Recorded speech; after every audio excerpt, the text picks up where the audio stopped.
morning, you're going to leave this place more enlightened, involved about what is going on in Ivory Coast and Africa in general. These are interesting times to be alive as a human being in the world today with what is going on. And as an African, look at Egypt and who would have guessed last year that what happened this week would have never happened. So people are waiting with bated breath, not knowing where next and what next will happen. And that is why this forum is important, if not crucial, to African development, as it were, in 2011 and going forward. So I implore you to participate, not just listen, but also take notes and be ready to ask questions, to comment, and to let us know what you think. You know, having worked, having talked to people, having been there, probably visited the continent, Ivory Coast, you definitely do know something that someone here needs to know about, and which hopefully the policymakers back home and even here in Washington DC will get to hear, and that will inform their decision in whatever they decide to do regarding issues in Africa. Anna Walago from Kenya, she's a poet and author. She's an amazing person to us. Lighting the group.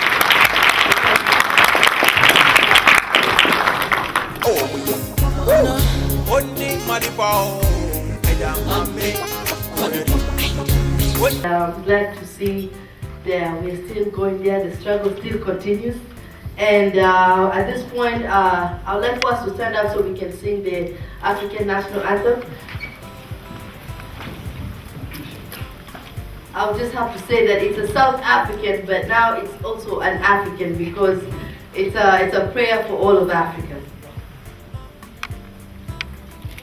Kosi sigeleli Afrika, malupakan Yesu pandalwayo, Yizwa imitandazo yetu, Kosi sigelela, Kosi sigelela, woza moya, woza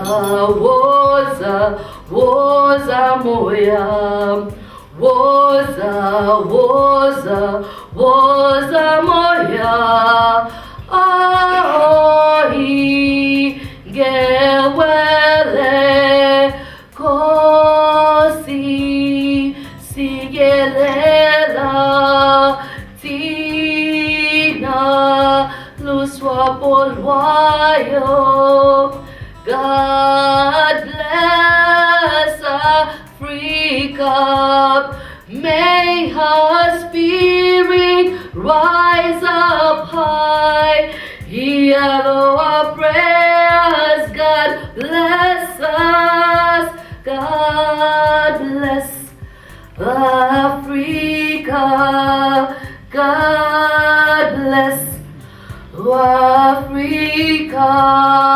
Descend, O Spirit, descend, descend, descend, O Spirit, descend, descend, descend, O Spirit, descend, O Spirit. God bless us, God bless Africa, God bless our families.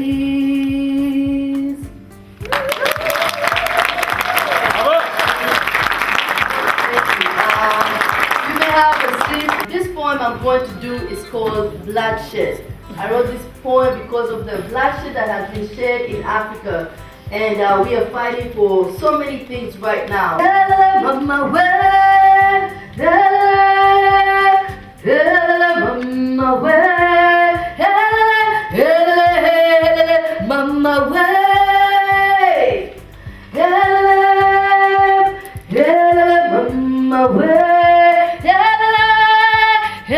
Mama way, Mama way, Mama way,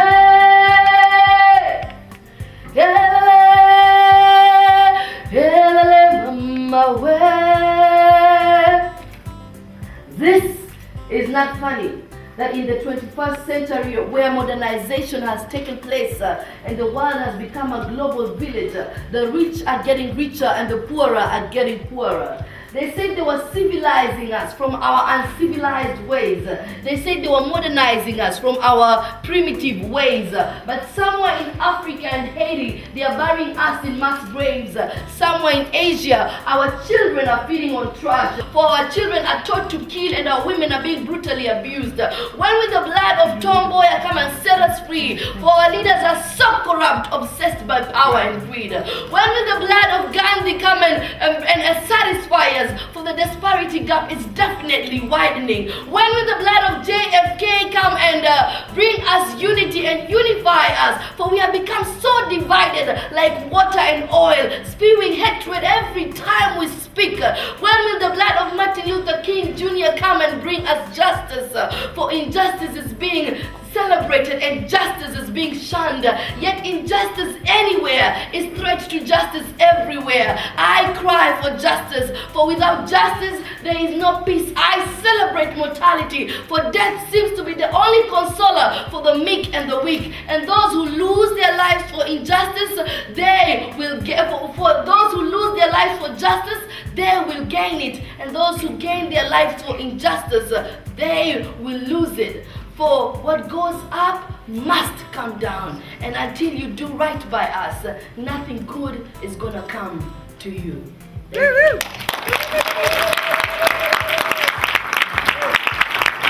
Africa is divided because of the absence of truth. There can be no reconciliation without truth. I didn't say that. Desmond Tutu did. And he tried his best in the Truth and Reconciliation Commission in South Africa to try to bring reconciliation in that country. And they laid the foundation. There is still a lot of work to be done in South Africa, but at least thank God for men like Desmond Tutu, thank God for men like Nelson Mandela, who did not speak about revenge, but they spoke about reconciliation, and that is what we need in Africa. In all the African countries, we need men that will speak reconciliation, not further ethnic division, not men that will speak further sectarian division or ethnic division, but men that will seek to reconcile, knowing that we are all human beings at the end of the day. And the same thing that makes me cry makes you cry, and the same thing that makes me laugh makes you laugh. That is the most important thing there is in life. And it's very important for us to realize that as human beings, first and foremost, and as Africans that we are, for those who are Africans, but those who are not, who I believe have the interest of the continent at heart, to have that in mind in their decisions they make as maybe NGO, policy workers, and wherever they find themselves. The revival of Panafricanism is a forum that focuses on bringing Africans together on the continent and in the diaspora to discuss issues that affect the continent, as it were, both contemporary issues and even historical issues, because you cannot really talk about the present without leaning on the past. And in doing so, you are able to predict the future. So we have someone who has been instrumental in putting this together for some years now. He has been strong, he has been doing this despite against all odds, if I should use that word. And we need to have him come and tell us a little bit about the intention for starting this forum and what he hopes that we achieve by coming here together, leaving whatever commitments we probably had earlier to come and sit together and talk about Africa. Please, let's welcome Dr. Onyeka Adefi.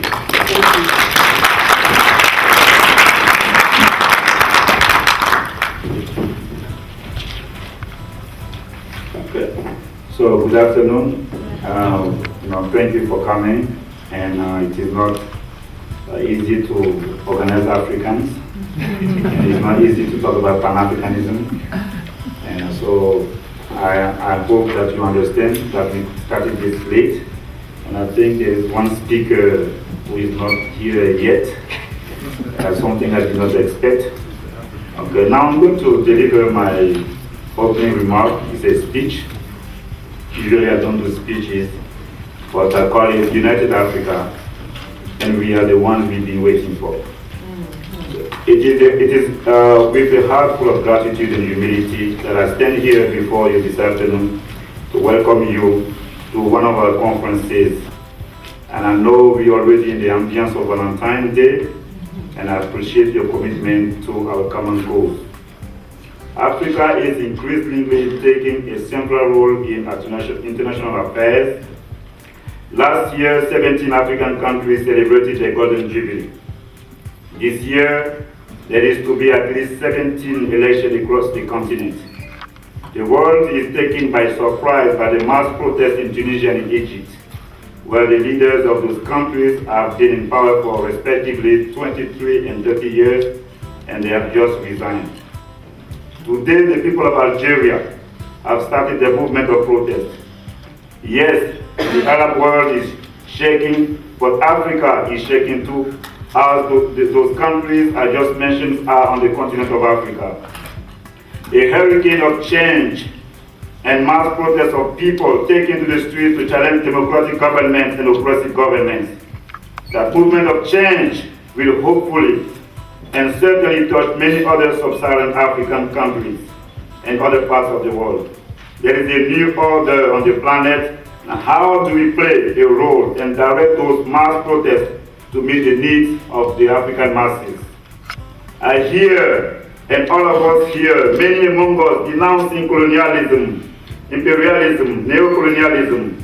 Those who do so use various theories to describe the living condition of Africans and people of African descent and to justify the state of development in our community. They understand the world, but it's not enough to understand the world. We must change it. So if we understand the world and why there are 200 million Africans who are chronically hungry, and why there are civil wars and civil unrest, we know that we need to act and do something. If we understand that we are divided because of our own flaws and because of external forces and factors, we know that we have to promote in our midst an ideology of collectivism and unity. That's why my friends and I have been working diligently on a daily basis to promote a new vision for Africa, which is a novel articulation of Panafricanism we call the Vision for the Redemption of Africa. We intend to build a global alliance in the 21st century in order to tackle Africa and the African diaspora challenges. I'm not going this afternoon to elaborate on the vision, but I will just say that we have decided to give legs to some of our ideas by creating some tools which will help promote the vision. The first tool is the revival of Panafricanism Forum. We launched it 4 years ago in 2007, and the forum is intended to be the cradle of a new Pan-African consciousness. It is one of many tools that we have created and that is described in our action plan. If we understand the words, we also understand why we create this forum in order to foster an Pan-African scholarship or to elevate an African collective consciousness.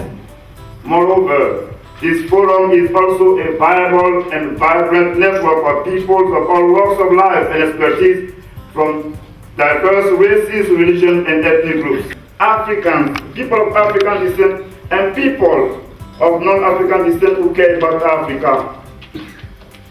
And therefore, we are open to partner with any other group of individuals, Pan-Africanists or not, who strive to improve the living condition on the continent of Africa.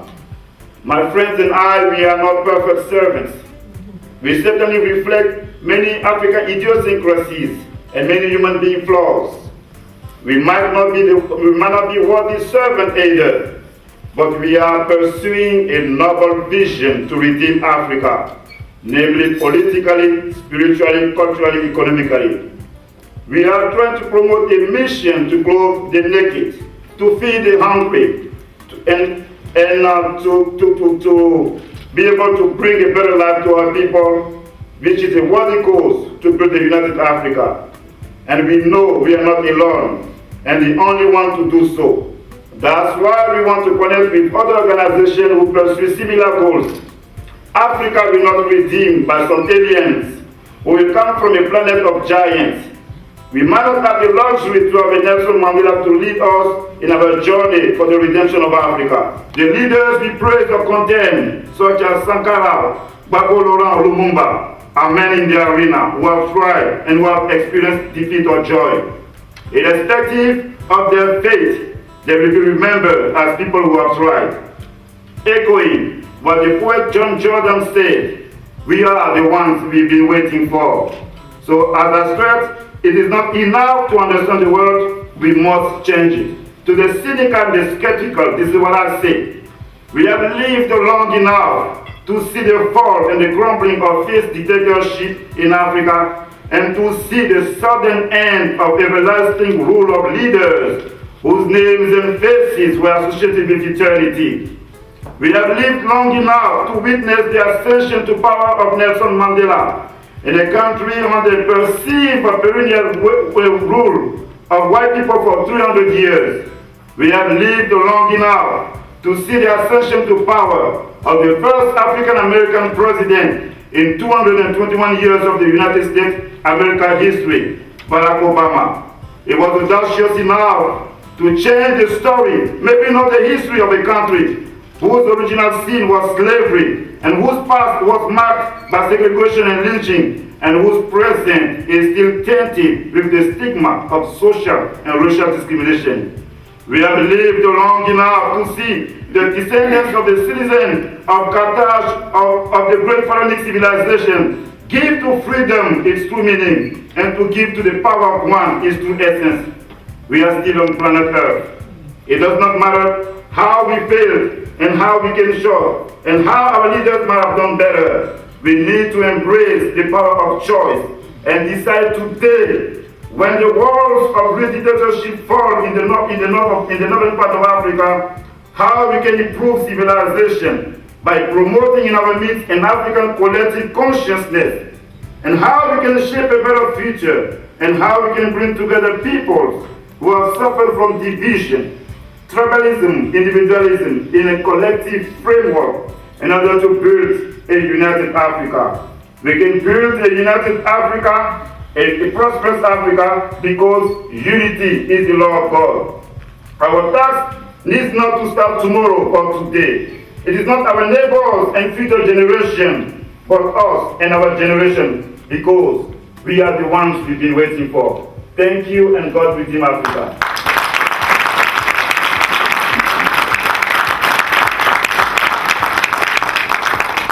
The Pan-Africanism Forum is not about talking. This is not a talk show.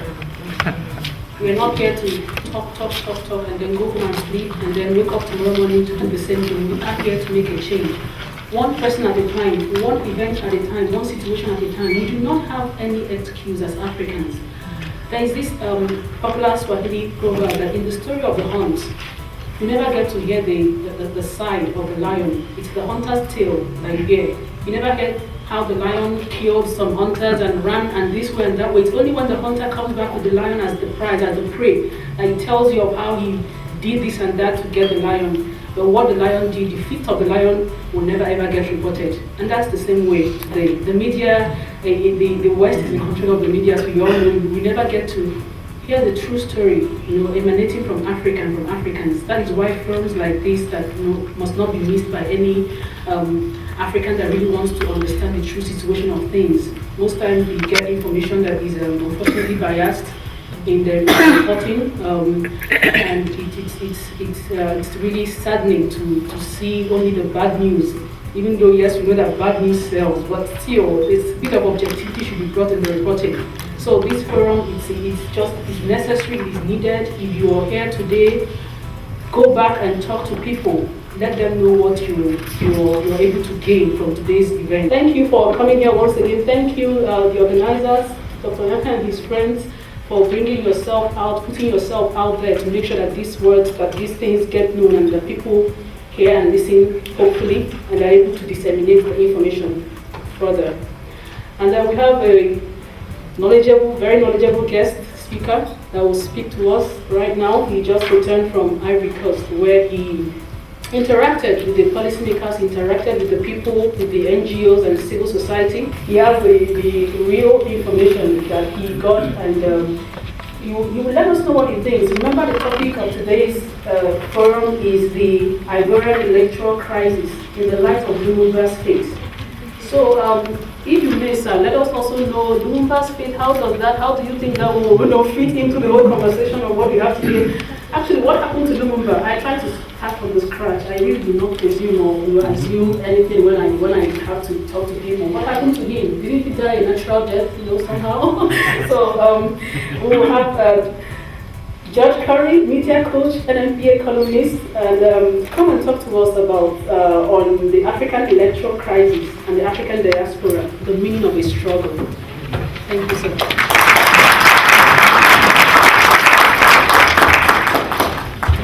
First of all, you tell me to wear African attire and all you dressed up like American. So I brought my stuff from Cote d'Ivoire. And second, I wasn't worried about the time because I was waiting for the president to do an interview. Bagbo. We were supposed to do it at 11 in the morning. They got changed to 4. They got changed to 5. They got changed to 11. I did it exactly a month ago at 1 a.m. He's a night owl. And you all see at midnight, everybody, they just getting started. I was young. And so it was a good time. It was a great interview. He was forthcoming on all the questions I asked him. I asked him some tough questions like I asked everybody else. And he responded. Let me tell you how this got started. I didn't suddenly decide I want to go to Abidjan. Although I've been to Ghana, Egypt, Senegal, and a couple other countries, but I had never been to Cote d'Ivoire. But we had some friends at Charles Steele, the former president of Southern Christian Leadership. Right. Dr. King's old organization. We had gone to Paris. Myself talk. We had gone to Paris because they had a confrontation there.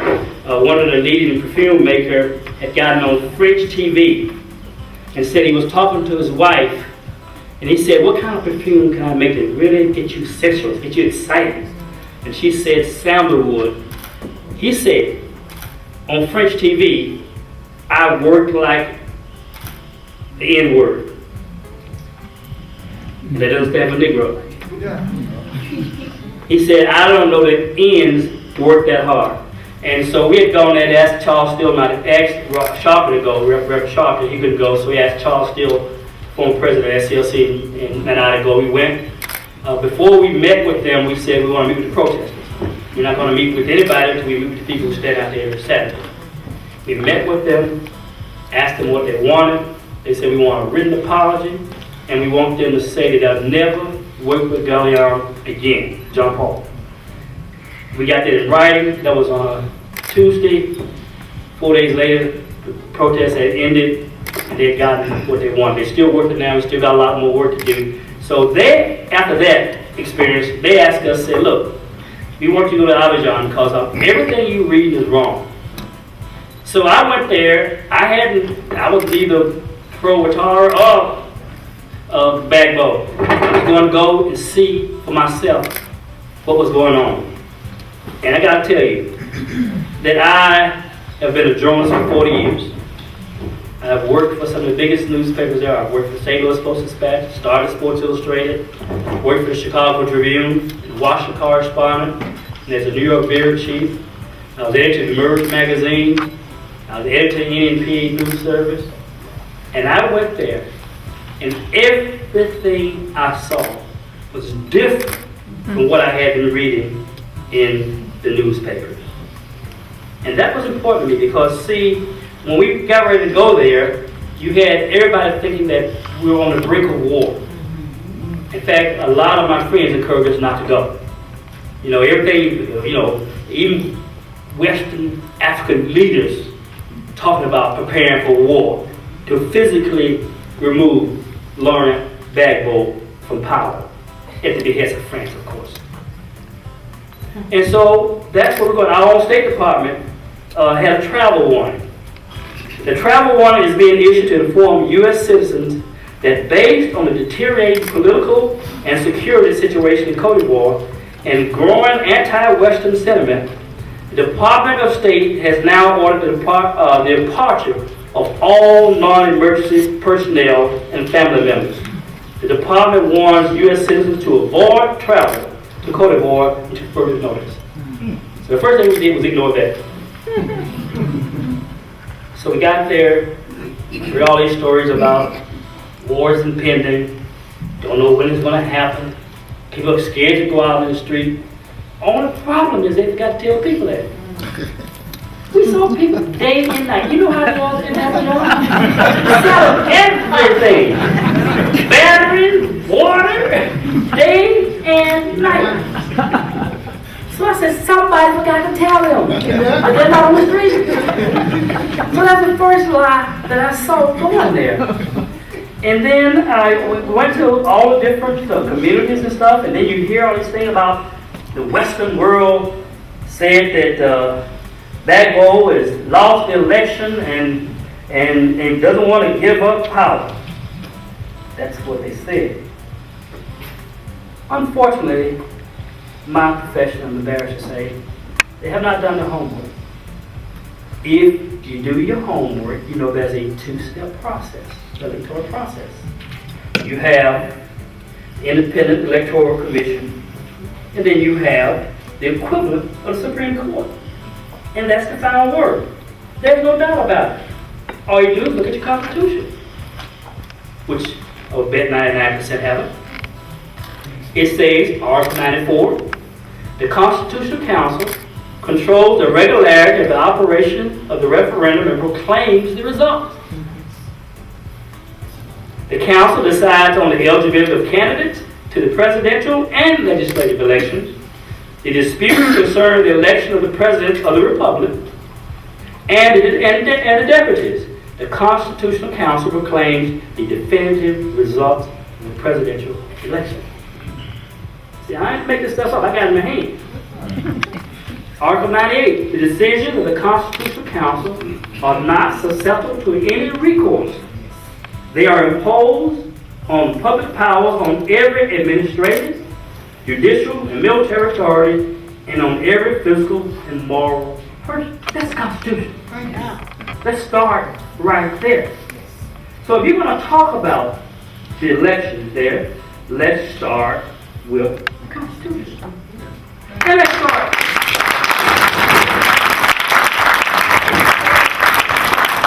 Let's also start with the so-called Independent Electoral Commission. Now, the United Nations was wrong. France was wrong. And I don't care if you like it or not, Barack Obama was wrong.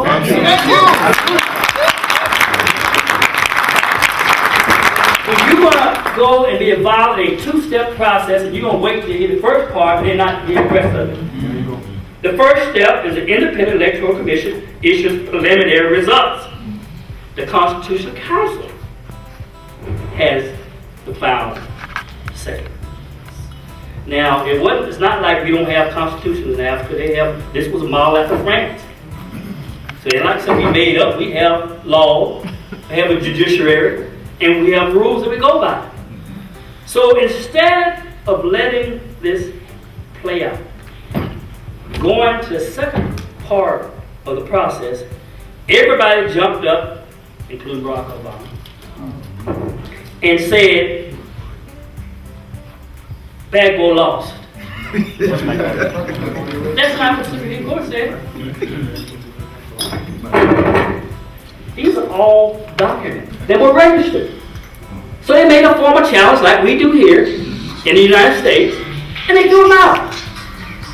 Now the so-called, and I say so-called, independent council, first of all, I don't know why Bagbo agreed to this. There are 31 members of the commission. 20 are from the rebel groups and their political parties. Y'all stop me when I start lying. Yeah. So you got 20 out of 31. How is that independent? No wonder you got that outcome. And you're surprised. And then the United Nations head, the head who's assistant to the head of the United Nations, going to hold a press conference in the Gulf Hotel, with nobody else on the commission, by the way, and then declare that Waterall was the winner at the hotel.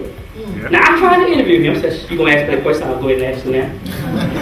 But they told me I was only in the country for 3 days, and I had to wait, get a reservation on the United Nations helicopter. and get over there and come back, and we just can't do that, George Curry, in 3 days. I made the request. I'm willing to go back and talk to her. I got some questions for him. I have questions for everybody. So the only way you can get stuff into the hotel is through the United Nations helicopter. Yeah. Even if you want to eat, you got the food, the linen, everything is flown there and back. Because of the military around there, you can't even go near there. So we said, first of all, we have this independent electoral commission that, by no definition, is independent. Now, of course, the criticism I have of Gbagbo is that he appointed members of the Constitutional Council or his friends. Gbagbo, in an interview, you've seen it, he doesn't know that he's his friend. It's no different from the United States. The president picks who he wants to be the Supreme Court. How else would you get Clarence Thomas to the Supreme Court? They have Senate confirmation. So to be shocked that he is friends with people on the Supreme Court in a country that small, who should be surprised? The United States is not the last country to talk about anybody in the electoral process. Yeah, right. It was 2000 in Bush versus Gore. Yeah. They didn't stop the counting in Florida. The Supreme Court. It's all right for I was doing, I guess. And so because of that, George Bush was selected. He wasn't elected. He was selected president because he got 25 electoral votes. Francis Gbagbo. Barack Obama Gbagbo. The European Union is Gbagbo. And I don't blame him. He has a PhD in history. And his dissertation was on French colonialism.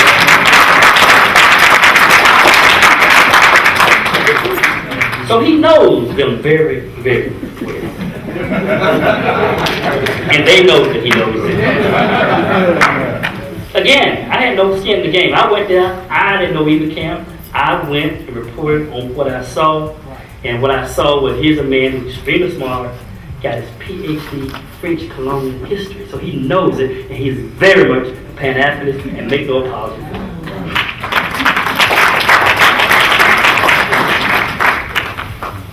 Now, the Ivorians are deeply divided. I mean, the vote count shows that. But that's a decision, an outcome that has to be decided internally, not externally. As President Gbagbo said in his interview with me, he said, when you had your mess in 2000, nobody said, let's go to NATO and go force democracy on the United States. And what about these, and y'all tell me what I like about it, I don't care, because I ain't got fun to go home. What about these African leaders who going in and saying that they're willing to do it? One thing that you need to know, look at the difference between the former French colonies and the former British colonies. Yes. You don't see Britain still doing this. You see Sarkozy hand in everything that is a former colony. And so we have to understand why it's coming from, where it's coming from. And also, I mean, we have to challenge our leadership. Not just France and the United States, to our African leaders saying, wait a minute here. What do you mean? You're going to kill somebody so you can have democracy? 17 elections this year? When does the international community decide who's going to be president of what country? That is not your role. It is not your business. It bothers me that they try to ratchet this thing up, try to create the environment so that you can have war and killing in this beautiful, beautiful country. And how would they know who was on what side when they got there anyway? How would they know? It'd be like my going to Ghana. I'm born in Alabama. They tell me I better like people Ghana. I know because I went there. I was there for the anniversary. How are they going to know? Say, which side are you? You backbone? And you going to volunteer to tell you that? So how are they going to have a war going on? But the idea that supposedly industrialized countries, the leading countries of the world, saying we don't like the result. Oh no.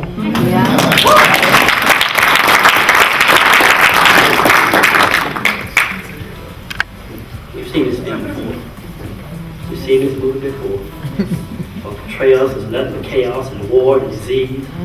But it's funny how you can make your way over there to try to find all the oil and all the resources. Yes. Bagbo said in the interview with, well, actually he said the day before I talked to him, he said, you know, it's plenty of money for everybody. You ain't got to get rid of this, we can share it. But it's not about this, it's about control. It's still about the colonial mentality. They own you. And they know best what's good for you. Africa will never be free until our leaders will stand up and say, no, we'll let our people smart enough to decide for themselves. After all, this is where civilization began.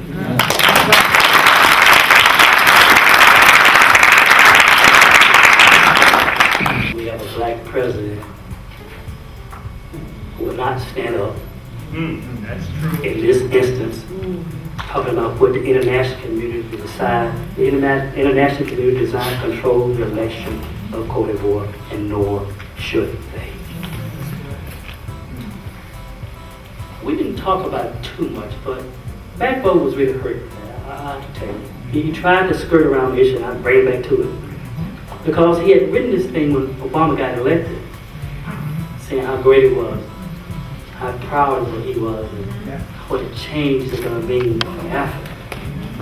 And then he's in this predicament, in this African American. He's a real African American. His dad's a Kenyan. And but he won't stand up on this to do the right thing. History will not be kind to Barack Obama. And we have to hold Barack Obama accountable like we hold everybody else. This is a political problem. It will require a political solution. Not from the West, not from Obama, not from the European Union, but from the people themselves. 17 elections should come up. Every time there's an outcome that doesn't suit the West, what are they supposed to do? Go in and physically remove them in the name of democracy. I miss something, you know. Let me see how I'm staying today. We are for democracy. And the people decide. And they decide. And they make a decision you don't like. You saying, nope, let's start over.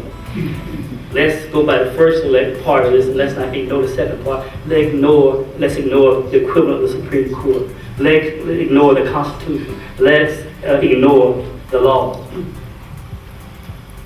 No. No, no, no. The people know who they want. I suspect at some point there'll be some shared government in some form. Bagbo has said that he's willing to, even all the ballots they challenged, I got details on those. He said, I'm willing to go back and count all of them, and whatever the outcome is, I'll buy it. Ouattara said no, he got to go. If it's forceful, he should be removed. That's the contrast. That's the difference. As I said, I went there, and knowing either side, I only report what I saw. And what I saw were people there, going on with their lives, traffic jam still there, still selling a bottle of water at night, living their lives, hoping that they do not have the people try to have guns in their face in the name of democracy. Thank you.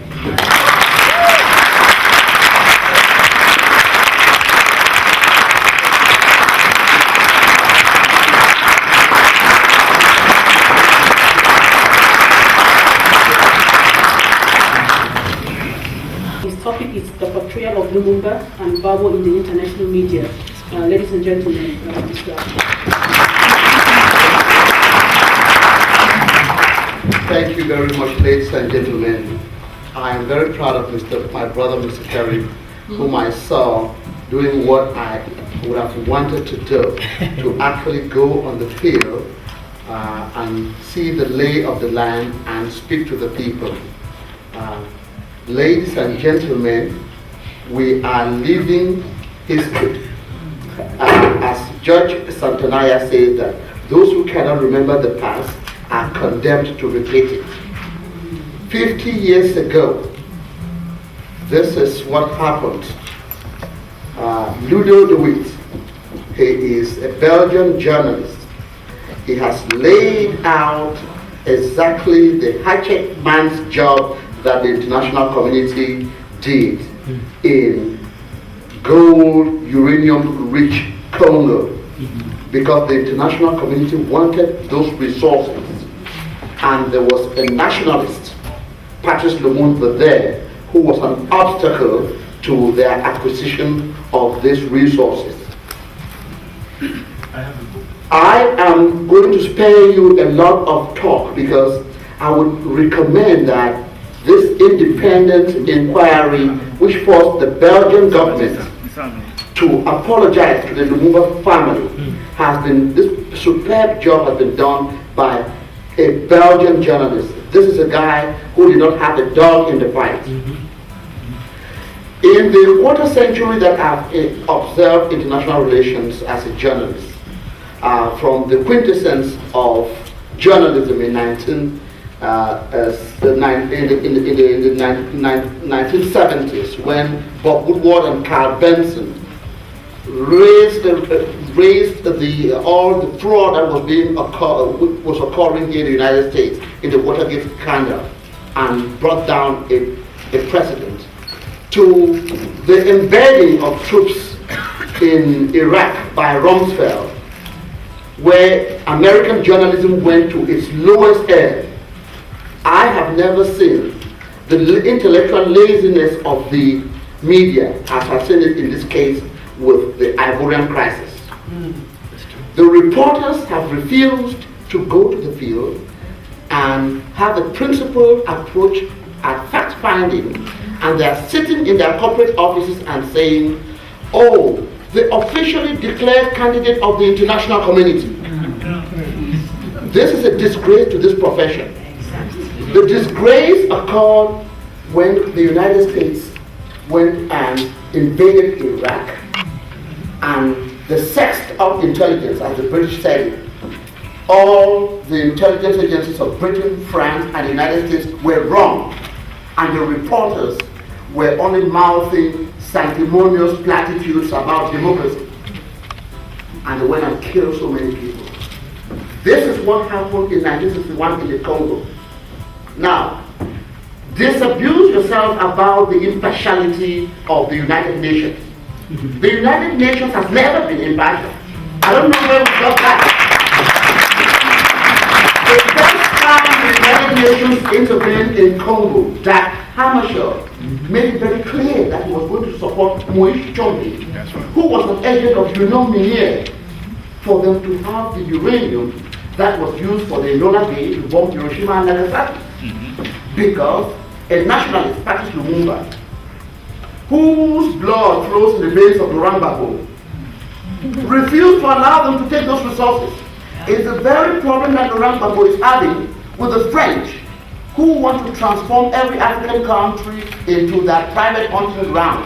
I lived this in Cameroon, where I was born. It is the French ambassador, Maurice Delaney, who chose our leader. Amadou Ahidjo, who became president of Cameroon, is not even known to be a Cameroonian.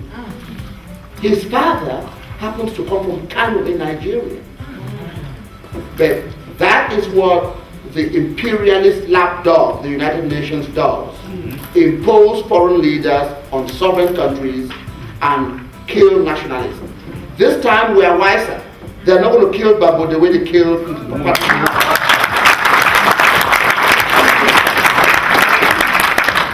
Jacques Foccart, Monsieur Afrique, overthrew every single nationalist government in West Africa which perturbed the French, the de Gaulle plan to steal the resources of the country. In the 1970s, Hamani Diari of Niger, because he protested against the French removal of the uranium and the refusal that any other foreign country should have access to this uranium, they overthrew him. They overthrew Barry Mansaras.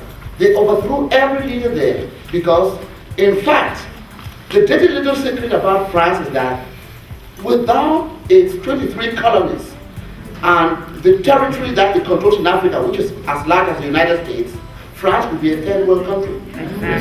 Name me any product that the French produce that is sold anywhere in the world.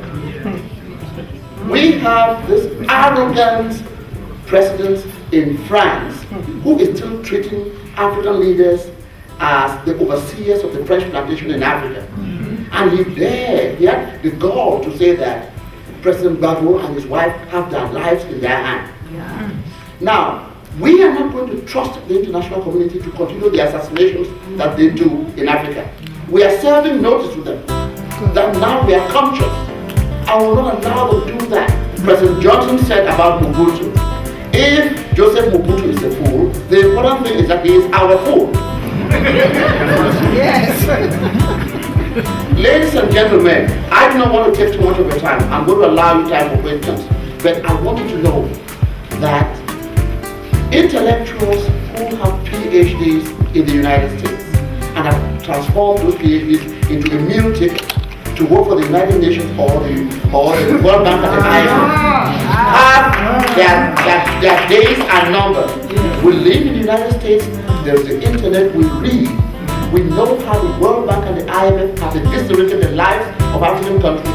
We know that Alassane Ouattara is an agent of the IMF who is going to impose the discredited Washington Consensus on Ivory Coast. Because if not so, why would Ivory Coast, the richest cocoa producing country in the world, be in debt? They have now realized what's happening. We are in a world where human beings have the arrogance of predicting the lifestyle of other people. Sarkozy should be careful. He who lives by the sword dies by the sword. Now, this is only in Ivory Coast that I've seen in the world, is a president where a reverend leader, a go-to reverend, goes to overthrow a legitimate government which has been in power only for 22 months.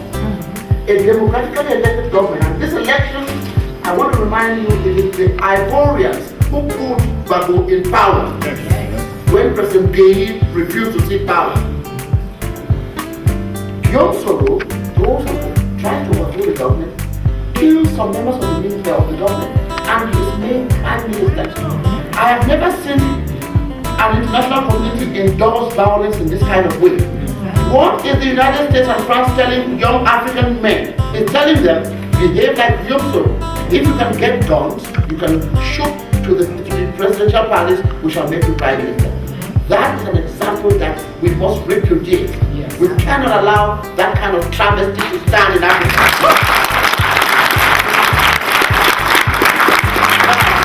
I want you guys to know that the mainstream media is the handmaid of corporate, of Wall Street and the City of London and the Bourse de Paris to impose a strategy on Africa. That's right. In fact, they go ahead and give qualifications to African leaders who don't have them. They'll tell you, Ellen Johnson said silly, or she's a Harvard-trained economist. Go find out she's not. They will try to denigrate people like Laurent Gbagbo, who has a PhD in French colonial history, because he knows that history even better than Sarkozy. That's right. We cannot allow our leaders to be vilified. We must regain the respect as Africans and African Americans, and we are counting on the United States to set that example. We want a deliberative process. African leaders return to Ivory Coast, go and conduct principal fact-finding and announce those results in the world.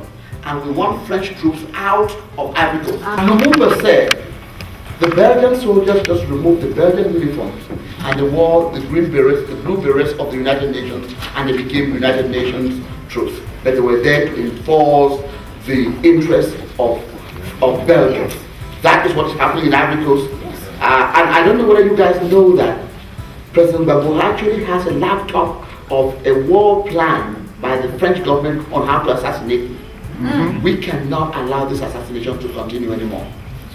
I don't want to take your time. I just want to thank you very much. And I want to thank you very much.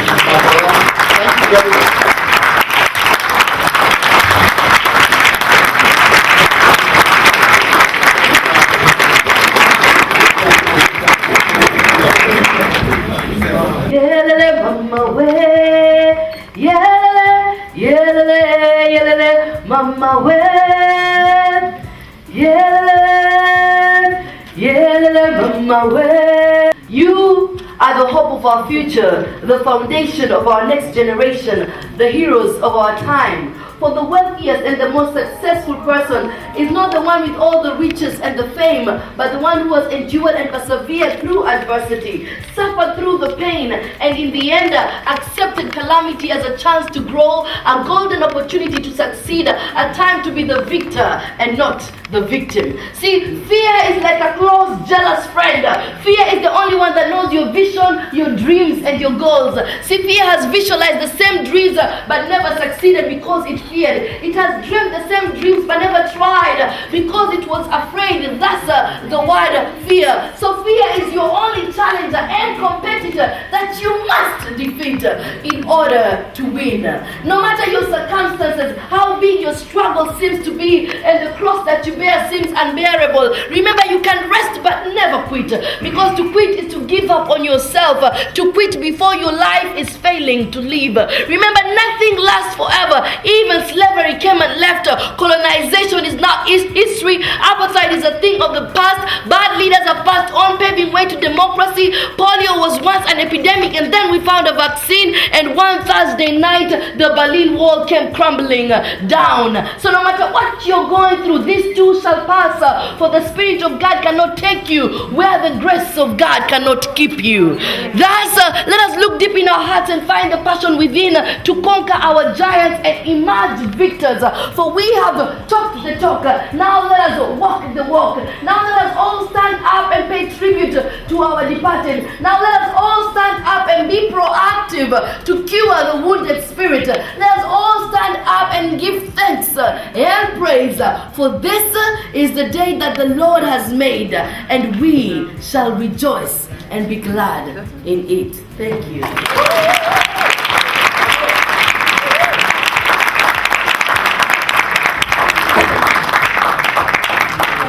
Bible studies. He will compare Lumumba and Gbagbo in their interaction with the international community, while presenting the subtopic Lumumba, Gbagbo, a chilling parallel. Dr. Frederick, please. Thank you.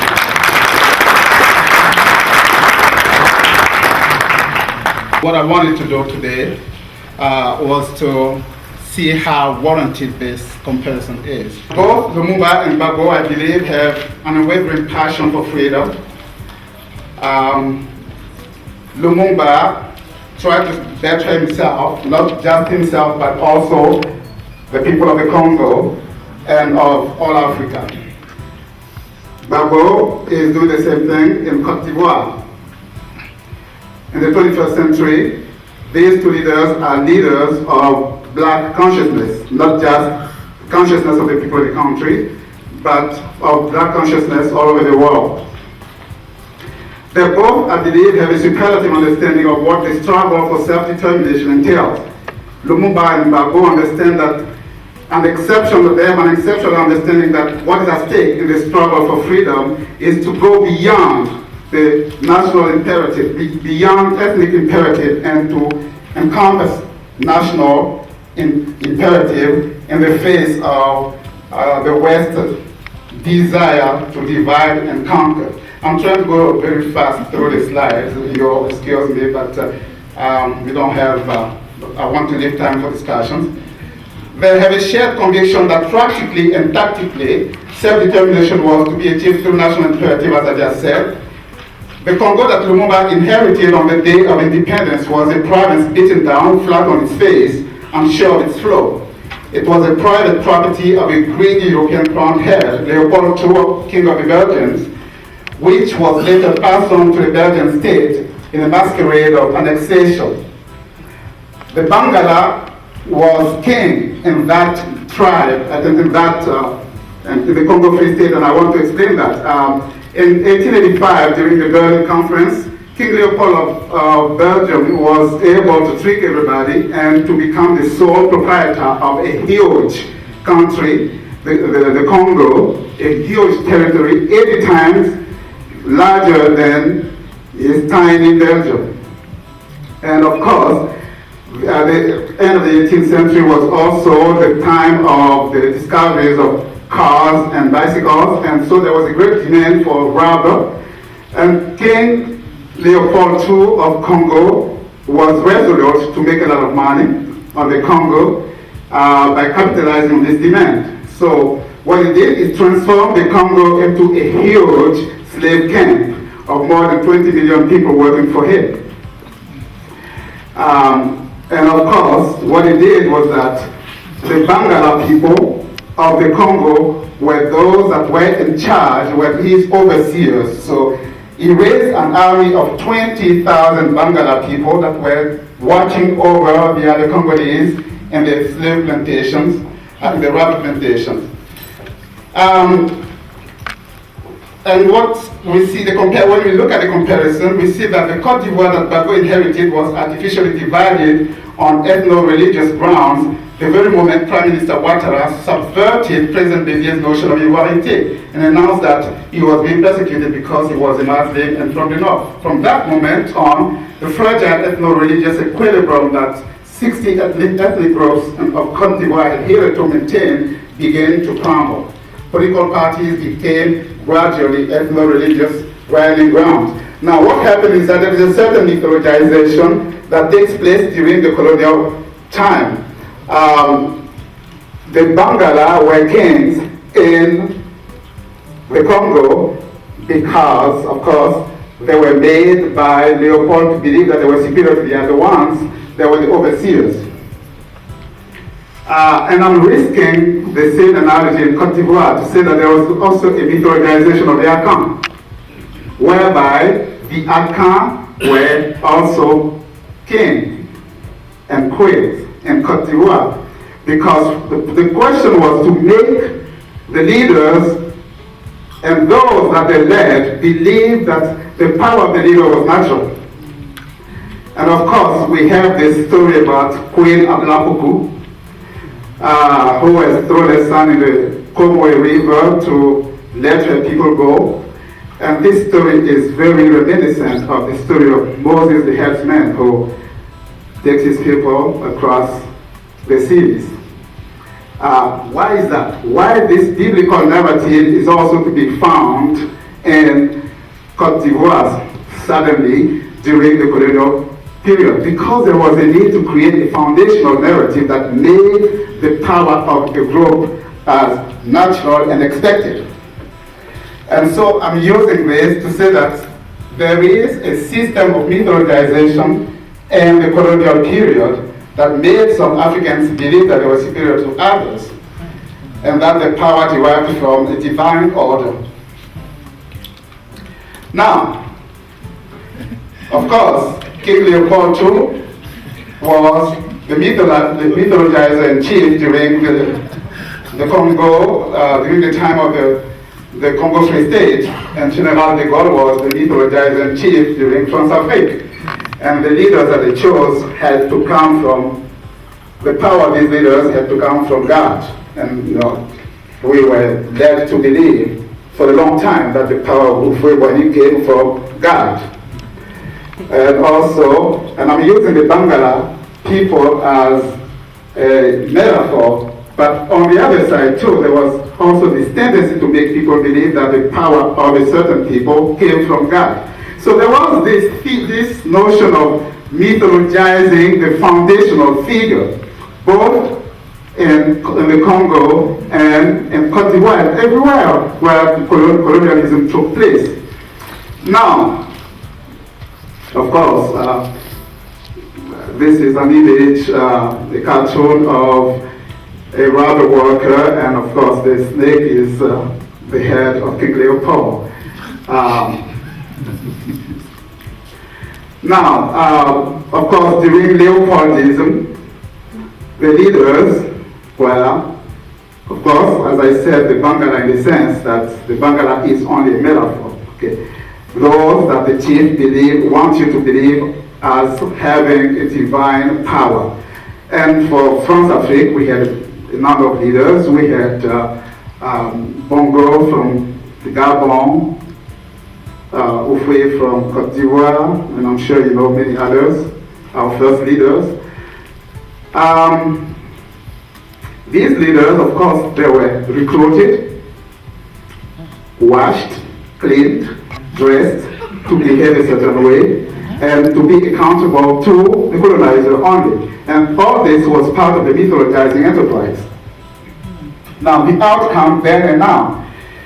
In the Congo Free State, of course, the Bangala will cut your hands if you didn't work enough for their poor.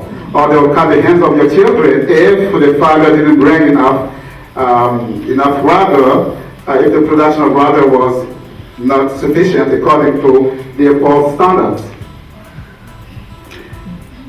Now, today, what happens is that there is a kind of gentleman agreement. And you've talked about the World Bank, the IMF. There is a kind of gentleman agreement that crushes the people, that has put puppet regimes and puppet leaders that tend to glaze over poverty. And in this handshaking that is taking place between these leaders that we are given, these new leaders, I mean, the people is crushed. And you can see these little crushed people trying to save their lives. The very practical example is structural adjustment. You know what structural adjustment is done to Africa. And for those of you who are talking about Côte d'Ivoire today, you know exactly what structural adjustment is done. Structural adjustment was a gentleman agreement between a black leader installed by a white institution that is working for that white institution. And whenever they shake hands, something happens in Africa. Now, the fight for freedom entails a certain demystification. Okay, you have to demystify the state of grace. The state of grace for our new leaders is to work for the Bretton Woods institution. You work for the IMF, you work for the World Bank, you have arrived. You have attained the state of grace.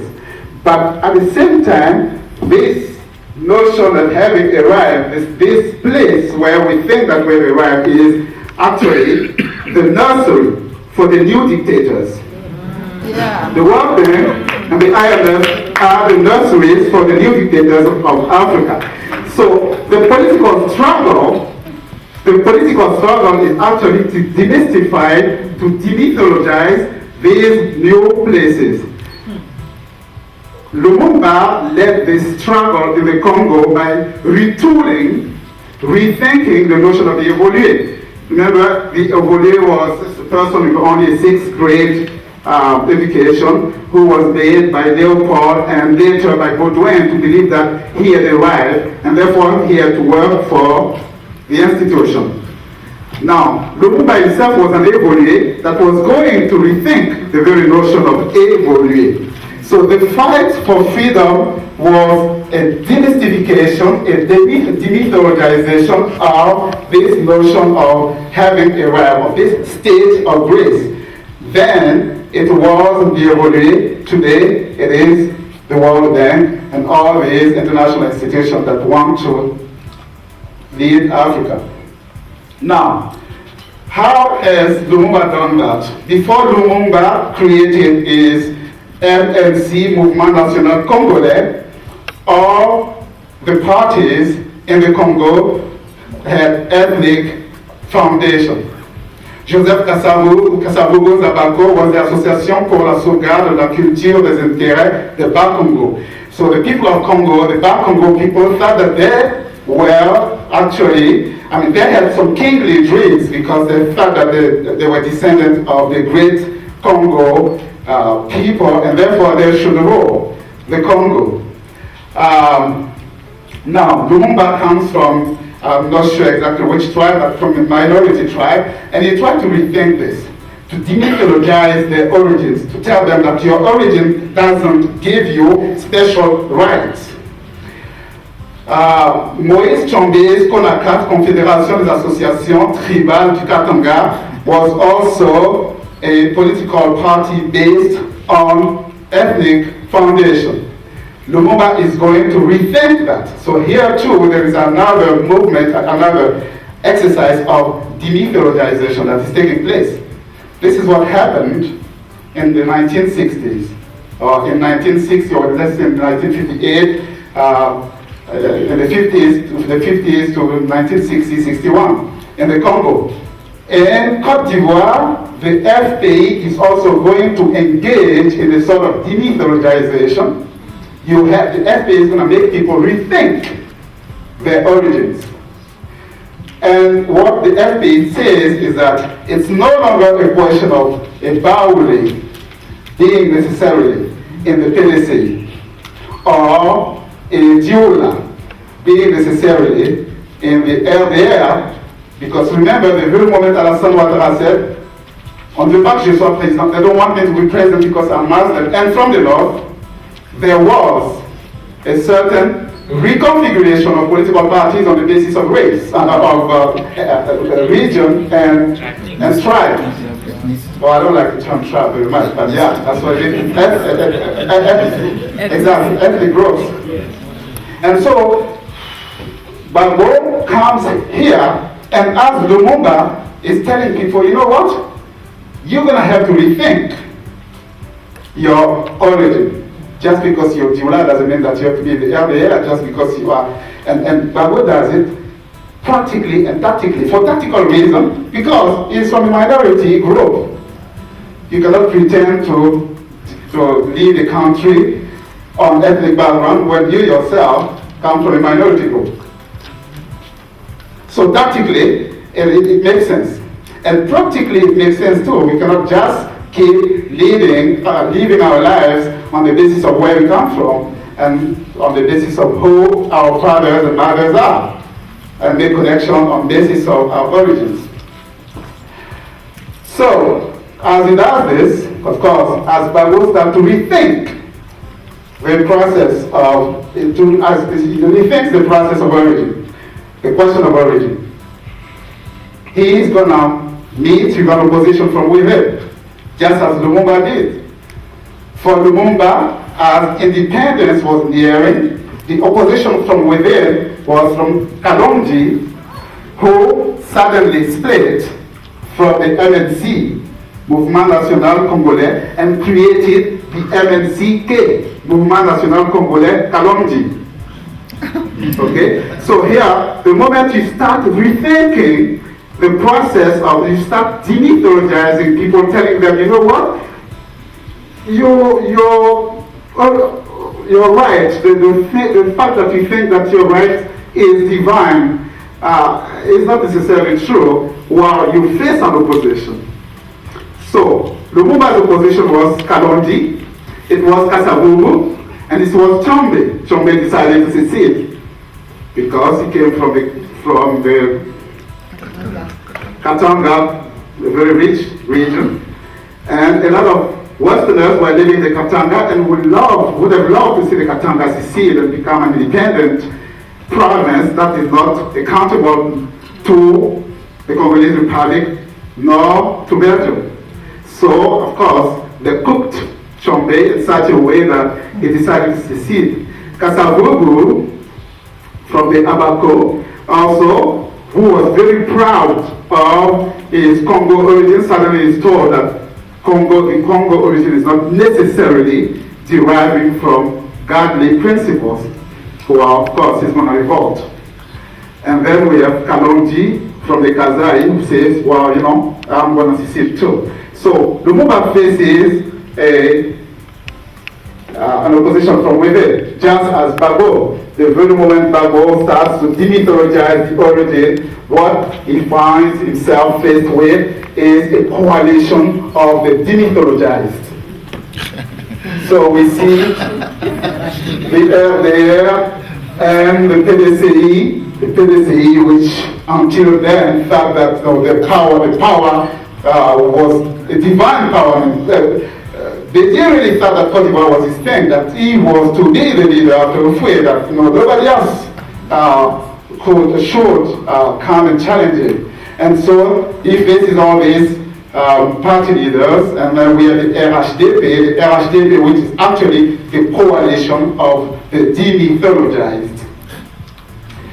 Now, The problem is that not only does he face an opposition from within, but there is also an opposition from without. For Lumumba, the Congo crisis was cooked in the cauldron of the Cold War. For Bago, of course, the Ivorian crisis is going to be cooked in the cauldron of globalization. And last time I was here, I talked a little bit about globalization. I said that globalization is actually the reconfiguration of the world on new basis, where the quintessential signifier is actually capitalism, unbridled capitalism. Now, when this happened is that the old globalizer, because we're talking about globalization is not a new phenomenon, you know, it started with the first encounters, the first intercontinental encounter. So the very moment there is this new thinking, this new globalization that is taking place, well, the old globalizers, France, Portugal, etc., become globalizing entities. They can also be globalized because globalization suddenly becomes Americanization of the world. So France is in trouble now, as much as any African country. Because French is going to be phagocytized by America. So, what can France do to remain independent? You know that the Chinese now are the second economic power, that the transitional nations are emerging. I'm talking about the BRIC countries, Brazil, Russia, India, and China are rising. And France is now the 9th economic power, what people don't talk much about. Now, when France is in trouble, we are in trouble. And this is what's going on here, is that in order to maintain itself, France now has to make sure that it still leads all these Francophone countries. And for that to happen, of course, I was very surprised during the riot in France to notice that France has 13 refineries and doesn't have a single oil field.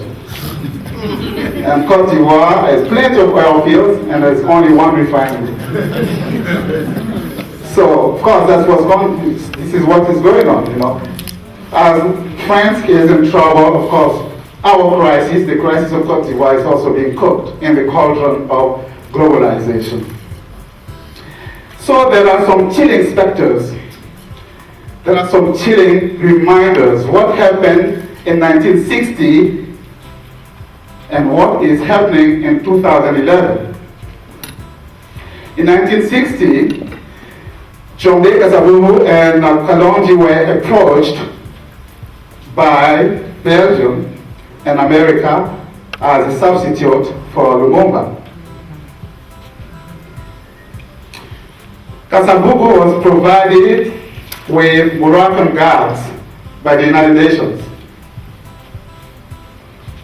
The United Nations disabled the Congolese national radio. The United Nations closed the airport, except the airport in Katanga, which was, of course, under the purview of the Belgians. The United Nations acted as a political but also military partner between the Katangese and Lumumba's army. Now, financial strangulation. What happened in the 1960s? To isolate Lumumba, the international community again tried financial strangulation. While the UN was propping up Chombe's renegade regime, the democratically elected government of Lumumba was being financially constricted. H, let me pronounce this name, H, because I've always had problem pronouncing the name of the Secretary General of that time, insisted that any financial and technical assistance offered to Lumumba's government by any country should go to the United Nations and approved by him as chairman of a consultative committee he formed. American Ambassador Claire Timberlake was working as liaison with the American financial interest to provide funds in support of Kasavubu. Just as Philip Carter III is working now with American interests to provide funds to Ouattara. Just as the ECOWAS is attempting a financial strangulation of Bagbo's regime. Just as the European Union has imposed a trade embargo on Bagbo's regime. The American ambassador just said it, and Susan Rice and Phil Carter III are heavily lobbying in favor of Ouattara. So here we have something that looks a lot at what happened. And of course there's this open call for defection. Now, in the Congo, General Ben Katani, in his quality of UN military assistant, was conditioning the Congolese National Army to be more committed to Mobutu, who was under the CIA influence, than to the Commander-in-Chief of the Armed Forces, Victor Lundula, who was appointed by Lumumba. So it's like telling the force de defense, you have to submit to Somiye Bakayoko instead of Mangu. Inside Lumumba's government, Albert Delvaux and Bomboko had been persuaded to defect. Now, we've heard a lot about these Western ambassadors that were not at the top of Telekov, around this military camp. Akoedo tried to persuade the FDS to defect and come to Alassane Ouattara's camp. Exactly the same thing. Now, there is this manufactured bicephalism, whereby now we have two governments and the population is completely bemused. Who is ruling the country? No idea. Same thing in 1960, two Congolese delegations were sent to the UN Security Council to discuss the Congo crisis. A delegation led by Thomas Kanza, representing the Lumumba government, and another one conducted by Justin Bomboko, representing the Kasavubu government. Exactly what's going on here. We have two ambassadors everywhere. Two in the United States, two in France, two in Belgium. And so what happened is that the population is completely lost. Who's ruling the country? What they're trying to do is to create a certain psychosis whereby the population is lost and finally will revolt against Bagbo when salaries are not paid, etc. Now, so there is a lot that Bagbo shares with Lumumba, a lot. Through the struggles, they share a lot of tribulations. But at the same time, Bagbo is a human being, just as Lumumba. And they are humans, all two humans, and they have human flaws too. So let's talk a little bit about their flaws. Impetuosity.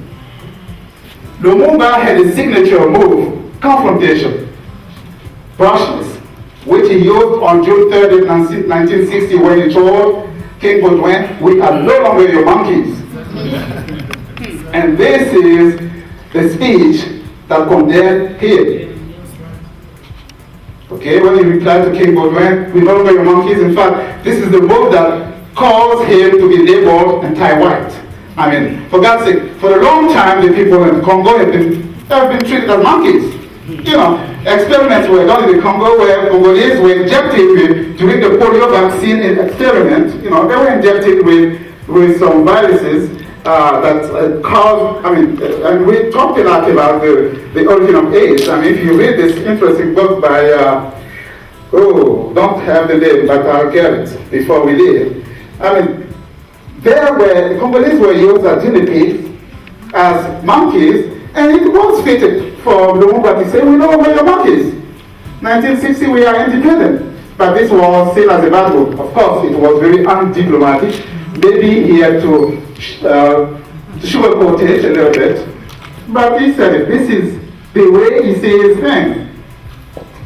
On August 8, 1960, fed up with being led around, Lumumba gave a speech that indicated in no ambiguous terms that the United Nations, its Secretary General, the United States, and the Western powers were all corrupt entities.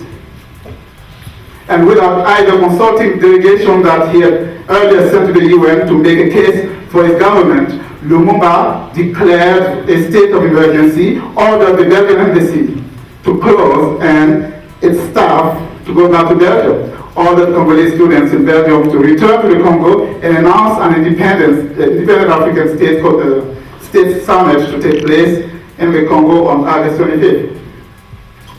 On August 15, 1960, Lumumba canceled a tete-a-tete that he was to have with H, just 3 hours before the scheduled meeting, and from then on would only communicate with the Secretary General of the United Nations through an exchange of fault-finding letters, which did nothing to improve his rapport with those who unfortunately had the fate of the Congo in their hands.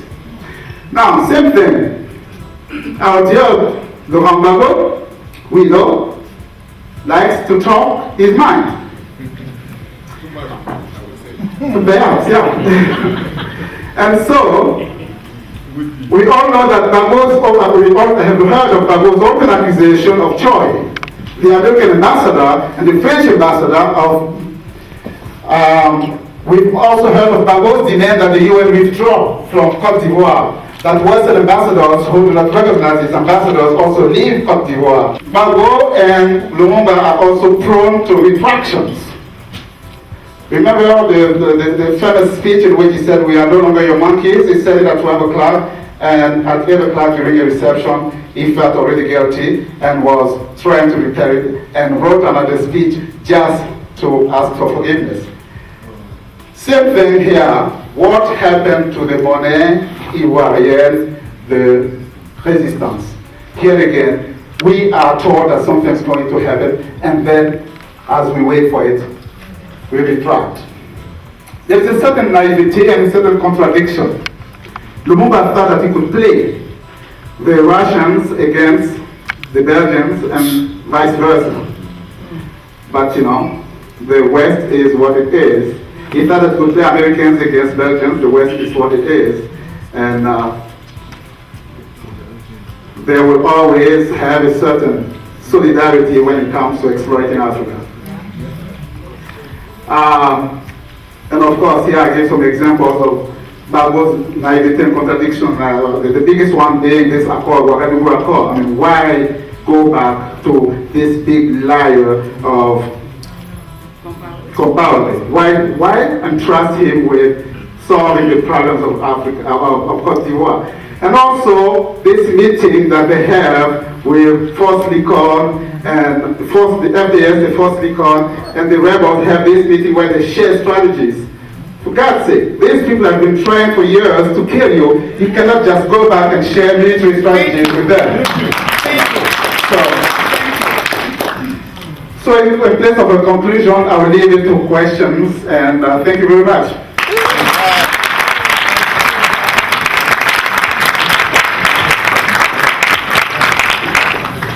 I have a dream, and with the speeches that we have had today, I hope that we can continue not only having a dream but also going ahead and actualizing what we have had today. So this poem is called "I Have a Dream." I also have my CDs of my poetry out there. They say that I come from the dark continent, Africa. They say that I come from the dark continent, Africa.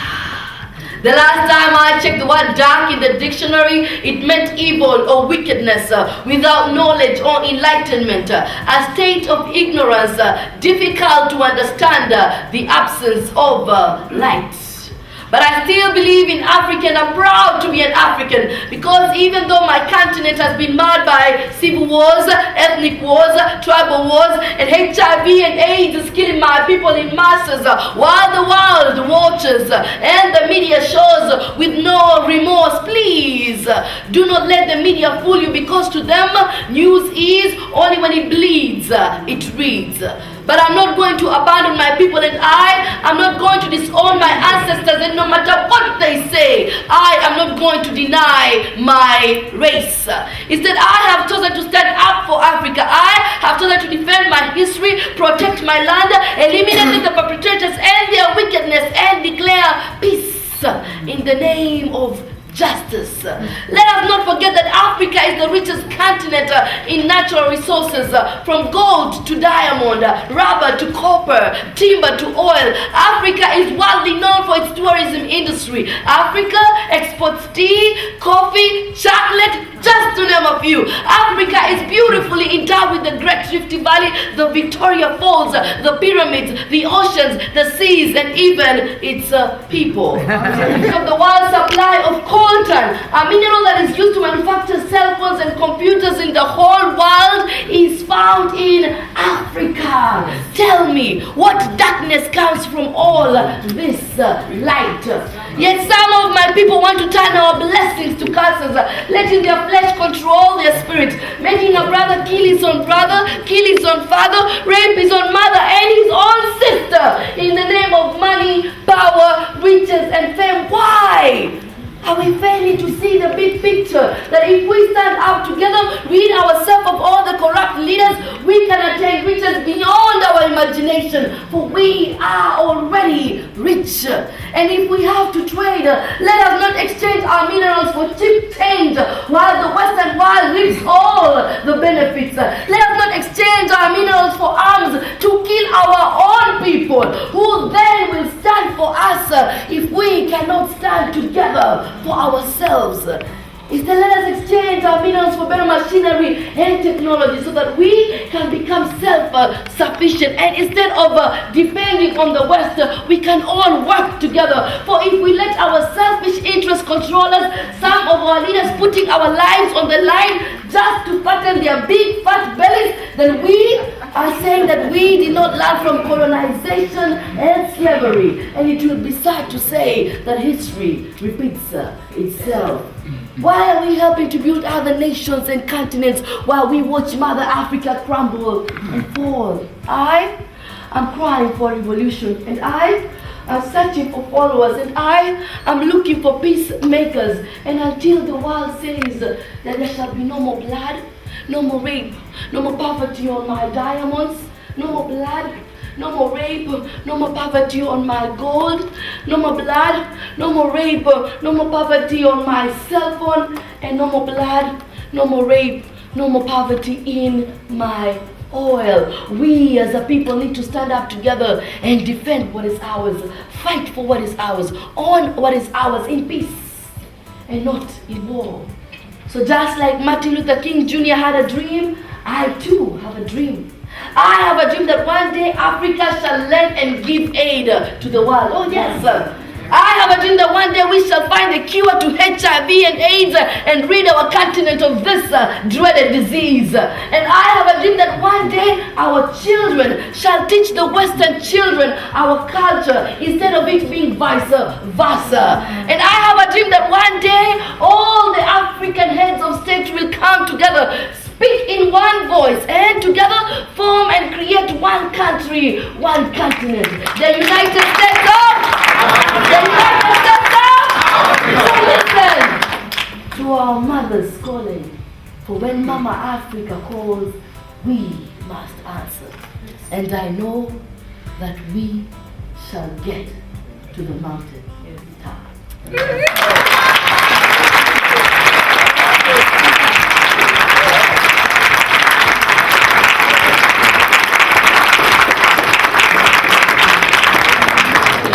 My name is Joe Wakaria. I'm from Kenya. I have Cote d'Ivoire friends. I've heard the things that have been going on for the last 3 years. I think there are similarities. I'm getting there. There are similarities between what I saw happen in my country and what I have seen happen in Cote d'Ivoire. And I wanted to put this question to the whole panel. Whether, in fact, the problem that we should be talking about is not the imperialists and the neo-colonialists, but a huge African elephant in the room that perhaps we consider inconvenient to address, and that is ethno-religious politics. Ethnic and religious conflict among Africans. That the problem is we're organizing our politics based on religion and tribe. And that is the core problem that we should be addressing. Thank you very much. Brothers and sisters, I will do everything I can to be done within 60 seconds. Thank you. I first of all want to thank the organizers, and as an African American, I would like to praise Mr. Curry for demonstrating the courage to call out Barack Obama. I I attended Harvard the same 3 years as Your him. name, sir? I'm almost done. Your name? Oh, my name is Yes, Dr. Randy Short, Howard University. And Mr. Obama has demonstrated a lack of concern for everyone in the diaspora, here and everywhere else. So thank you for looking beyond the skin and looking at policies. My question to the committee: is it not expedient for us to engage in both direct action and economic boycotts against France and any corporations that allow these things to happen in Cote d'Ivoire or any place else in Africa? I would like to know your thoughts on a divestment campaign against France. My name is Demas Irigade. I'm a member of President Gbagbo's party, but still I have questions. President Gbagbo being pretty known as a historian, I think he's pretty aware of what happened to Lumumba in the past. Now, I wonder why he made the same mistake by calling the United Nations. Did you, Mr. Curry, happen to address that issue when you met him in the Ivory Coast? Thank you. Hi, my name is Cody Chapo, and my question goes to Mr. Curry. I have two questions. Can I ask the question? Just Okay. Did you go to Ivory Coast on your own or other invitation? And the second question, I know before you go into Ivory Coast, you might have friends, families, members who have a negative opinion about the crisis, about President Gbagbo particularly. When you came back from Ivory Coast, what was your action, any kind of action, any kind of step that you took to convince these people about what you saw and what you hear about? That's my question. Thank you, sir. And as I said, I attempted to interview Mr. Ouattara and was not able to do that. Want to go back and do it. So for a person who spent 40 years of his life in journalism, please don't make me part of a partisan demonstration. It's not that at all. Secondly, as to the question about what I asked about the UN, didn't ask about that, but I asked about the rebels in the north. Why in the world have you been through this already? Why would you go to sit down and do it? And what Gbagbo said to me was he was under enormous pressure from everywhere. France, United States, UN to do this. Because the idea was they were supposed to put the guns down in the first place. And that never happened. So I asked him, so why do you do it? He said that was a mistake. By the way, the interview, I'm going to leave with Dr. Nagoke a copy of the interview. It's about a 90-minute interview. Thank you. All right, so we leave a copy. Also, I wrote 4 stories on it. It's on my website, georgecurry.com, C-U-R-R-Y. All my stories are on there, so you can get that for yourself. So, like I said, I asked these questions. I asked some tough questions. The funny thing about it is the version that you saw in Cote d'Ivoire, some of my tough questions they gave the answer, but didn't give the questions, which is okay, because I was talking about this idea. He said something about murder, and I said, they accuse you of being murdered. When he said that, he answered every question. But that part of the question didn't get that. But my complete interview will be left here. My stories are there.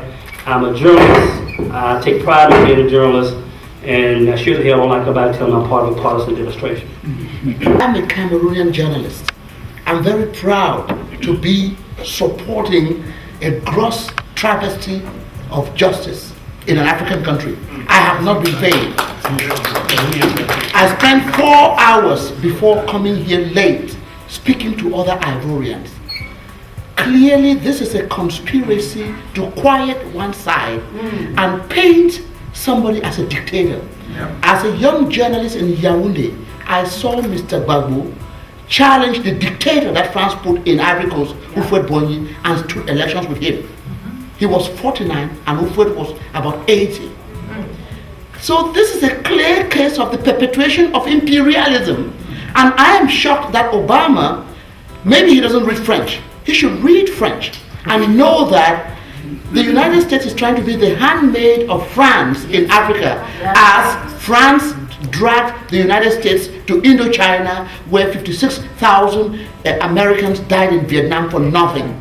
So this is an issue where rather than having a fact-finding approach, a deliberative approach, and settling an electoral problem, we are rushing to war.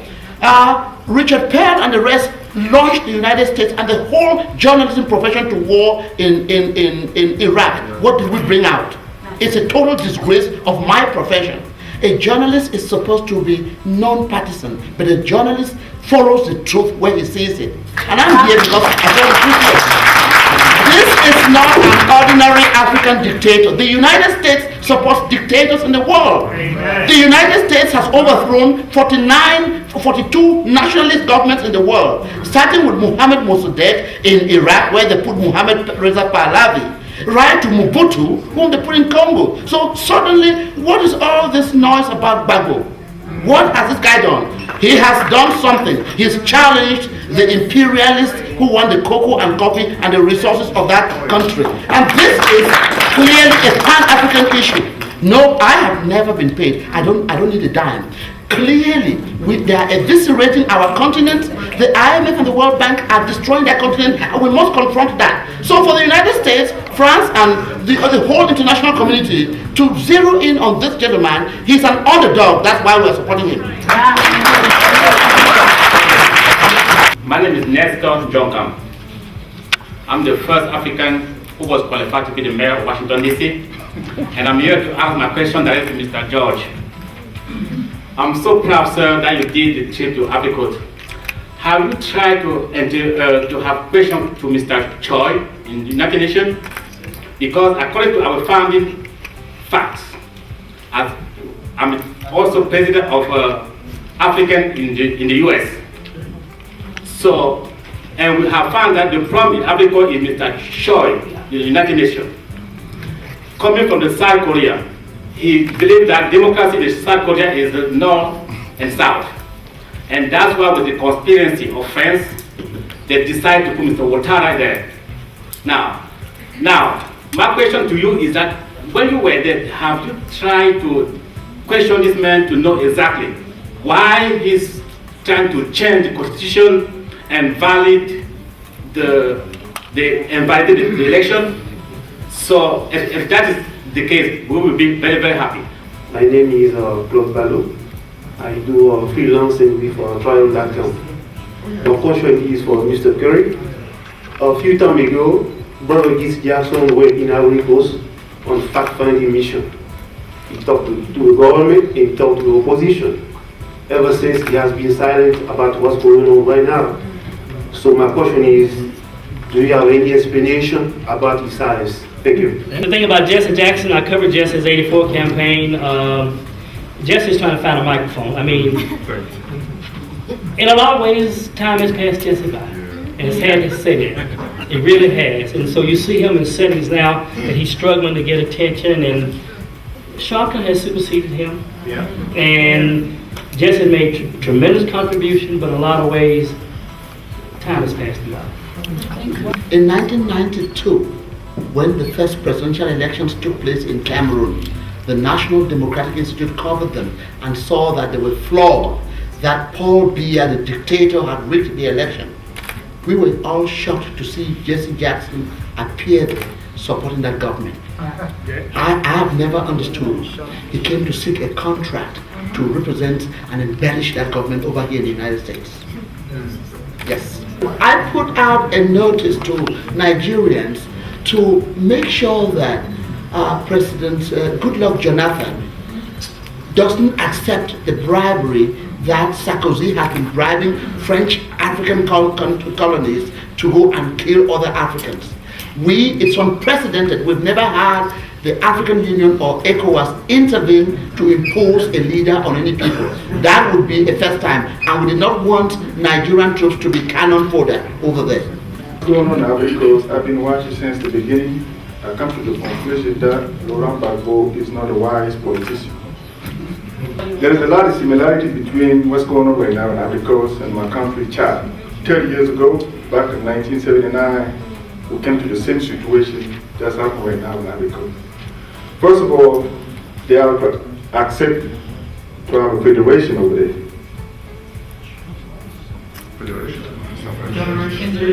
Federation in Ivory Coast. Why people keep saying that Obama is taking side? He called Laurent Gbagbo twice. He refused to get on the phone. You can have everybody against you. If everybody's against you, that means something wrong. That's the case with Laurent Gbagbo. Good evening, everyone. My name is Antoine and I'm from Cameroon. I want to thank Mr. Yabo to invite us here. This is my first time taking part in this forum.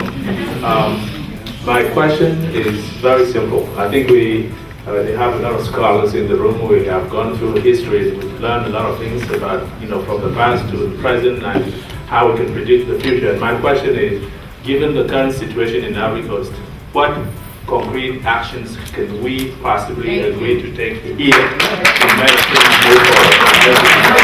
I want to thank you people. You are just wonderful. All of you are just wonderful.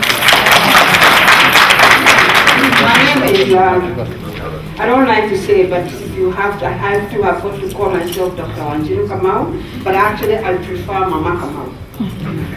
My interest here is, I work with an organization I started 10 years ago. And the organization is known as the African Immigrant and Refugee Foundation. Purpose, to help the African immigrant and refugees particularly. So my purpose here is to prevent refugee production, to bring them to Africa, to America or anywhere in the West, because they are bringing old people like me. I'm 71. And I'm grateful, I'm blessed by God that I have the education to understand the Western countries. The people my age coming here is a punishment. Yes. Yeah. And they are walking around talking to themselves because their their grandchildren cannot stand them because they are not fashionable. When we are mamas from Africa, we are not talking she in a very good English, okay? So we are having them all over around here. So what I really wanted is to find out, now that all of you Africans and African Americans are sitting in this room, what are we going to do now to walk in the streets or to do something to say, it's our President Bambo, whether whatever he did or not, the Constitution say that. So it is not really that he's perfect, nobody is. So we are here to ask ourselves, what can we do? I am willing to walk to the White House tomorrow. He asked about not returning Obama's phone call. Yeah. Well, if you see the interview or read my stories, you'll see that that question was asked of him. And he responded that I didn't even know if Barack Obama called me because his ambassador is discrediting himself. So when he tells me something, I don't believe it. That was his response, direct response to that question. Again, go to my website, you see the story. It's also in the interview. But he did say that Obama did send him a letter offering to give him a professor job in Boston. And he also said that this freeze they have on the money, he says $400 that his daughter forgot she had on a college account. So when he talking about freezing his assets, he's talking about $400. I don't think that was going to be killed because if it is, nobody would rule the country. You can't just come and kill African leaders just because you want to fulfill your own objectives. If that is killed, the person that replaces him will not have the opportunity to rule in the Ivory Coast. I just wanted to correct a factual issue regarding Chad. Unlike Ivory Coast, where the French troops were stationed there and they allowed rebels to come attack the government without activating the so-called defense accords, when Tombalbaye was being attacked by rebels from the north, Francisco Tombalbaye, the French came and supported him. When Idriss Deby was being surrounded, the French came in and supported him. So the fundamental issue is Gbagbo's positions. They are not palatable to Western imperialist government. That is why he must be killed. In fact, Chirac told him when the coup was attempted in 2002 that, oh well, Mr. President, I hear that your country is being attacked. Come over to France here and I'll give you... Thank you all for coming. Thank you very much. Last time we started the forum 4 years ago, and then because we were distracted by many other contingencies, we have to stop a little bit. And this year, because of what is going to happen in Africa, so we decided to try and do this forum once every month. So this I want to do. So because it is unfair to see that when something is going on in Africa or in the global African diaspora, it is other people who come and they hope to debate about our own future. That is not normal. So tonight you all came here. I know it is Valentine's Day, but you took 3 or 4 hours of your time and then you came here, and I'm really, really, really grateful to all of you. So I just wanted to thank you, and then if everything goes well, by the grace of God, we're going to have the next conference on March 12th. So be ready to receive an email from me. And the theme or the topic might be around the significance of the revolution in Tunisia and Egypt to the African world. So then we're going to break, the two first conferences were about Ivory Coast and Panafricanism.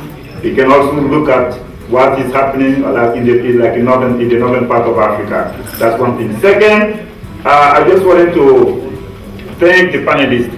I learned a lot tonight. I don't know. Okay, thank you. I learned a lot tonight, and they did a wonderful job. So let's, give a round of applause. Let's thank for Anna Mwalabo. While we living, she certainly going to perform one song or one thing, as we live. And then I would like also to thank one of my friends. His name is Michael Bannerman. He's from Ghana. 4 years ago, when we were doing these conferences, Michael told me that he did not have time for Pan-Africanism, that he did not like particularly Kwame Nkrumah, that he did not have time to talk about the future of Africa. He was looking for investors. And then for 4 years he did not come to the 4 conferences. And this time, when Michael Bannerman saw that we were trying, he took upon himself the responsibility to contact Sahara Glaude with the peer person of George Curry. And then he managed, I don't know how he did it, and to have George Curry here to be the keynote speaker of this conference. So Michael Bannerman, I appreciate you. And what Michael Bannerman did, this is what we expect from all of you.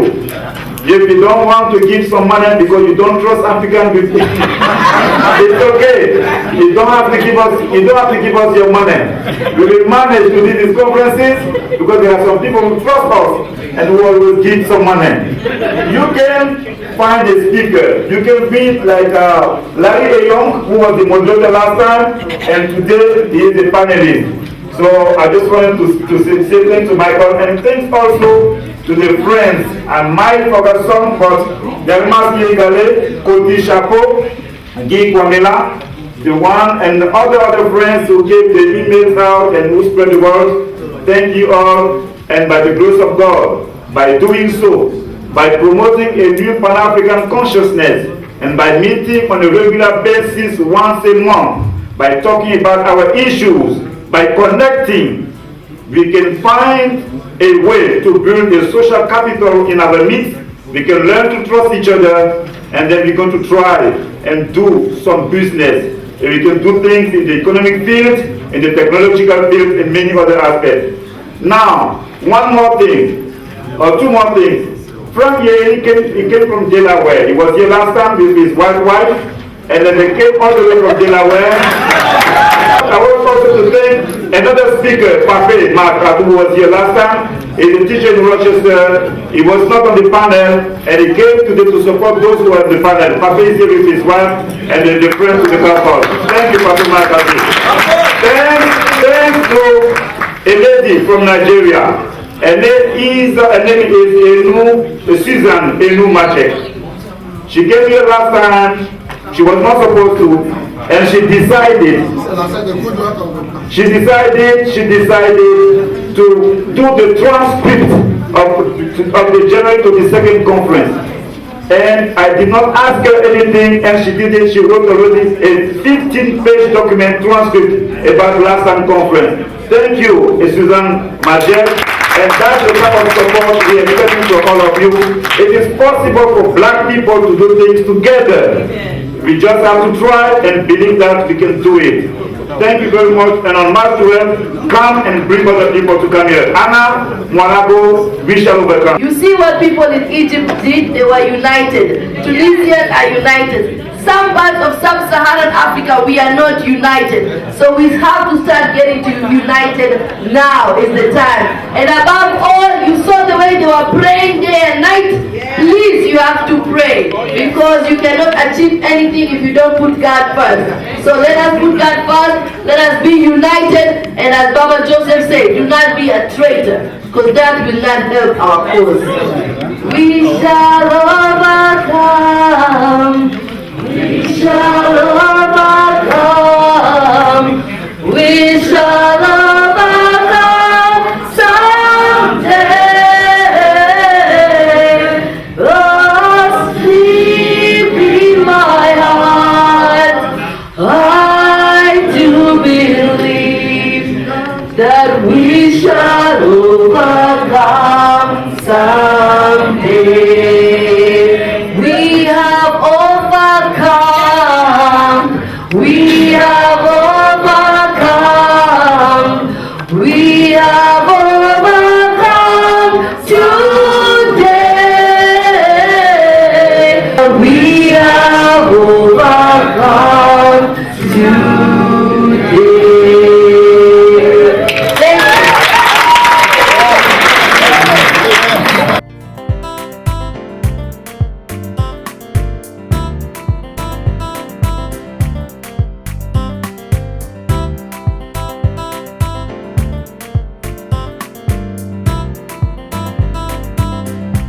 Hi, my name is Darlene de Graffenreich, and I am a co-organizer for the Revival of Pan-Africanism Forum. And the reason why we're having this forum today is to focus on the crises in Ivory Coast.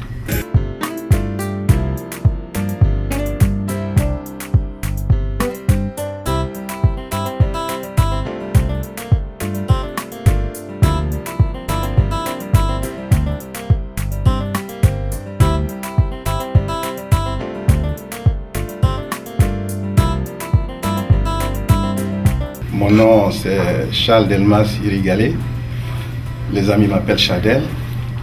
Je suis venu ici pour participer à cette conférence dont je suis l'un des organisateurs, parce que je pense que c'est la sonnette, c'est la cloche qui est en train de sonner pour le réveil de l'Afrique, le panafricanisme que nos premiers leaders comme Nkrumah, Lumumba et autres, Sankara y compris, ont prôné, mais que les Africains n'ont pas suivi. Maintenant que cela est en train d'être déclenché par la Côte d'Ivoire, je crois que c'est mon devoir, étant loin du pays, de participer à ce genre d'événement. Le président Babo n'est pas en train de mener cette lutte-là pour la Côte d'Ivoire seulement. C'est pour toute l'Afrique. Et je crois que les Africains qui se sont précipités au début à faire fausse route ont commencé à comprendre. Je parle des chefs d'État surtout africains. Je lance un appel aux frères d'Afrique de se joindre à nous pour mener cette lutte noble. Merci.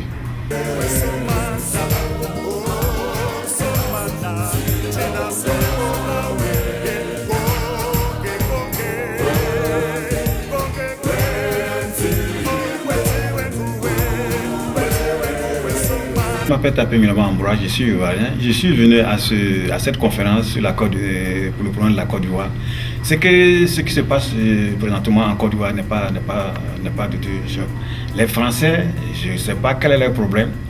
Et ils ont échoué. Ils ont échoué. Qui se rappelle de Napoléon Bonaparte quand il a envahi Haïti? Toussaint de l'Ouverture a chassé Napoléon de Haïti. Qui se rappelle de ça? Mais aujourd'hui, ils veulent renverser le gouvernement du président Koudou-Babo. Ça va pas se passer. On le supporte, on est avec lui. Ce qu'ils ont fait dans les années 60 en tuant Lumumba, ça a pu se recommencer. Pour ça, nous sommes là. C'est pour ça que je suis venu à cette conférence pour écouter le M. Georges Coury. Merci.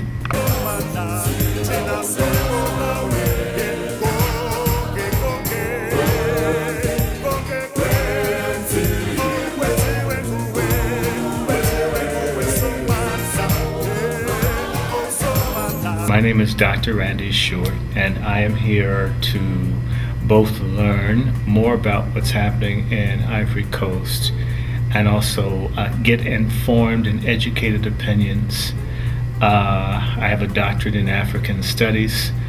I have real problems with American foreign policy, in particular in Cote d'Ivoire, because there's a situation where you have a person who is a non-Ivorian who wants to be head of state, and this is being pushed by foreign countries which would never be tolerated in England or France or the United States.